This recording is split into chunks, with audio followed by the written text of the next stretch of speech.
Alright,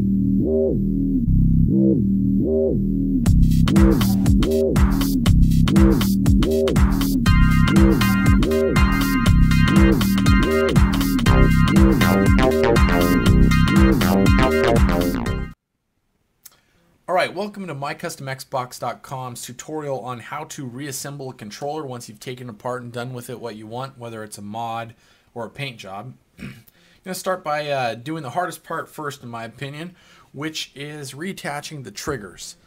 These little buggers were definitely hard to get off, and they are definitely the hardest part to get back on. So we want to make sure we have the right side, and it will only go on one way. You're just going to tweak it to the side, just place that in there, line it up, see we're good to go. Now this is a tricky part. What you want to make sure you do is you want to get the spring in. The way I like to do it is to attach the spring to the trigger first, and then slightly push down here if you just aim it with your finger. And then I take my trusty little screwdriver and make sure it lands up on top. There we go.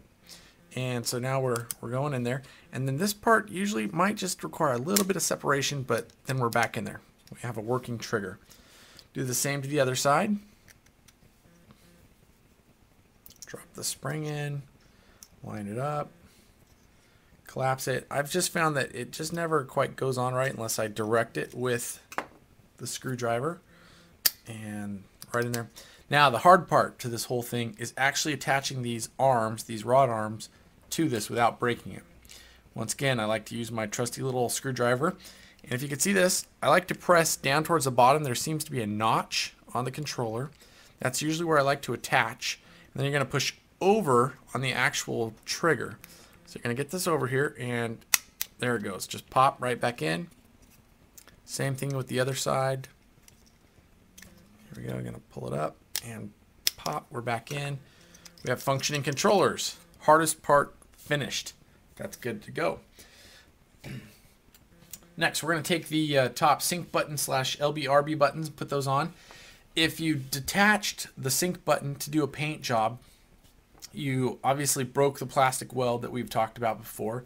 You're going to want to reattach that with super glue or some kind of glue that will adhere to plastic, just so you can get the rebound. It will work without it, but it's about a 50-50 shot when you put it back together if you have not reattached it somehow, because you've lost the spring in that sync button. The button inside, the internal button, will usually push it back out, but it's just not worth the hassle.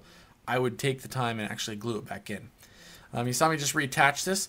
You're just going to find those two prongs, line it up correctly, push it in, reattached, good to go.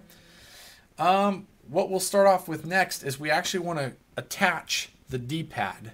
And so the easy way to do this is when you flip this over and look at it, there are two notches in the D-pad backside. They only go in one way, and that's at the 12 o'clock and 3 o'clock. Then we could take the D-pad, and there's a couple little tabs in there, and you just line those up in the right spot and just insert it. Whammo, we're in. You then take the small little tiny silver screws that they give you, and I like to just drop them in and then tighten them down.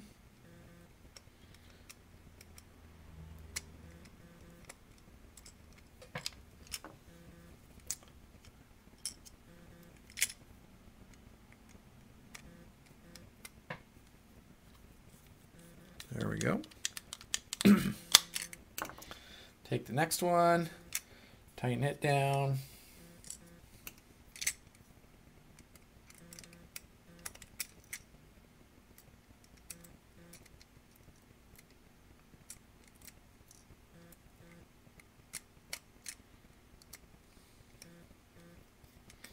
All right, now we're going to load the buttons into the controller. And the way we're going to do this is we're going to start.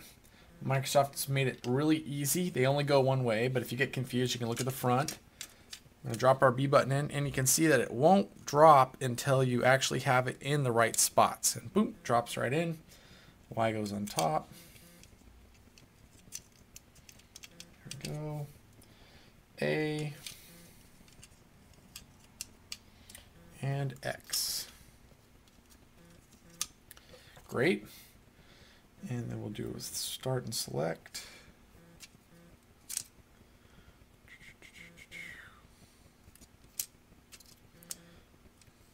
Great. And last but not least, our Xbox button. And this also goes in only one way, so you can find that really easily. Drop it in there. And we're good to go. So we have them on the front. Now, we are going to want to place the pads that we talked about, making sure you have them in the right spot and everything. Right in there, that kind of holds the buttons in there. Place this pad over this. And we're ready to start throwing circuit boards and everything in. I usually like to start with putting the base in, just because I found that if you wait any farther past this step, it gets to be a real big pain in the butt.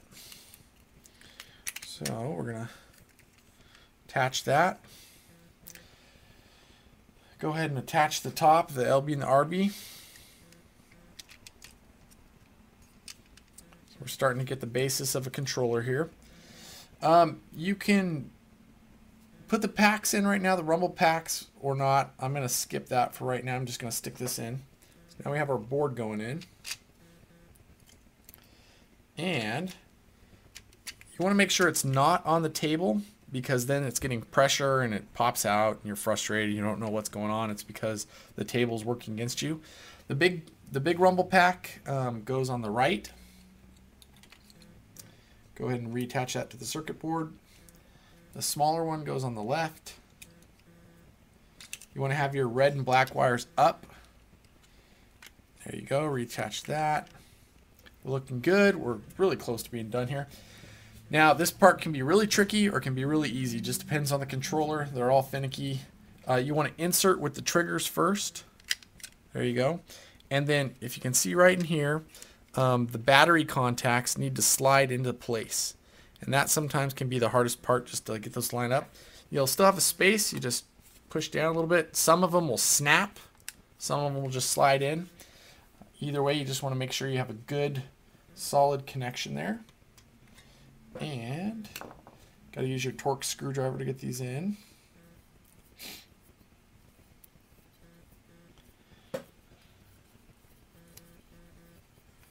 Go ahead and assemble all 7. Also, you're going to want to take, if you've done your paint job or whatever, this is where you can actually take your serial number, reattach it in here.